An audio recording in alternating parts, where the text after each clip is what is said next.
How to use ultra-wide camera on iPhone. To get started, first of all open up the camera application on your phone.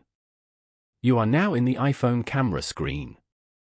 As you can see, the camera lens is currently set to 1x, which refers to the standard main camera lens. Go to the lens options above the capture button and tap on 2x. This will zoom in on the photo or video. To use the ultra-wide camera on your iPhone, tap the 0.5x button to switch to the wide-angle lens. This lens provides a broader field of view, ideal for capturing expansive scenery, large groups, and for macro photography. It also offers a higher 48-megapixel sensor for more detailed images, especially in RAW or HEIF formats. After that, tap on the capture button to take an ultra-wide photo. Following these steps, you can easily use ultra-wide camera on iPhone.